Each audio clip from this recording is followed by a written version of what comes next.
So a couple of years ago, I built my very first camper van as a pandemic project. I bought this 2005 Chevy Astro for $3,000 and put $7,000 into the build.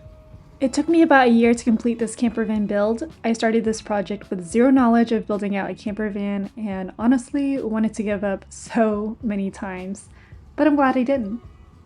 So for my bed, I built a convertible bed that could either be in sofa mode or bed mode.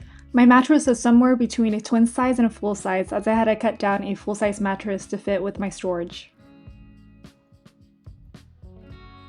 This was a decent bed, but honestly not the most comfortable.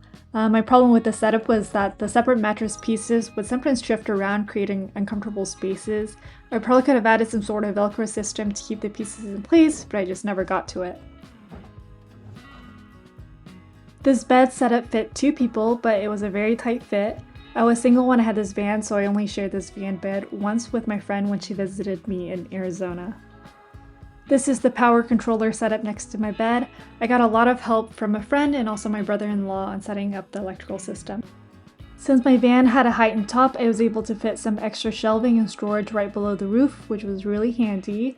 I also had some extra storage space next to my bed and below my bed. My brother-in-law installed this combo ceiling light and roof vent for me. I used the light a lot, but I didn't really use the roof vent very much. And then here I have a little piñata that I got for my 27th birthday. My brother-in-law gave me this free sink and also helped to install it. I had an electric water faucet, and underneath the sink were 6 and 7 gallon jugs. The cabinet door to my sink was actually a hidden flip-up table that I could eat on or work on. This was the electric fridge that I used. It was so satisfying to see it fit perfectly in this console spot. I actually didn't even plan for my fridge to be up here as my kitchen is in the back, but it just worked out this way. I also bought this portable toilet for emergencies, but I never actually used it. I would always just use the bathrooms at gas stations or at campgrounds to avoid having to clean this. And to keep my van looking aesthetic, I hid it in a nice storage box. And disclaimer, I did not live in my van full time, I just used it more as a weekend camper van. So this is how the inside of my van looks when the bed is in bed mode. I usually only have it in bed mode when I'm about to go to sleep, otherwise it's in sofa mode. So one of my favorite features about the Astro van is the way the rear door opens.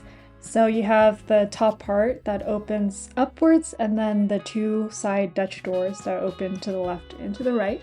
So on the right side, I have my electrical setup as well as some storage for miscellaneous items. So on the left side here is another part of my kitchen area. So this part pulls out, as you can see, and inside is 2 shelves of storage. As you can see, it's pretty empty because I took this video before I sold my van, so I had already cleared out a bunch of stuff from my van. And this is my portable stove, which I would set on top of this storage. I would also sometimes cook inside of the van next to the sink if the weather was not good or I just didn't feel like cooking outside. On the roof of my van, I had a pair of 100-watt solar panels, and my other brother-in-law helped me install these. For shower, I used this portable shower thing that I was gifted and just a little bucket of water. It was a very simple setup. But since I didn't live in the van full time, this was more so for rinsing off than full-on showers. So here are some photos of what the inside of my van looks like in the evening and at night. I had some fairy lights set up and it just made the van feel so cozy and cute. Looking back at these photos kind of make me regret selling my camper van.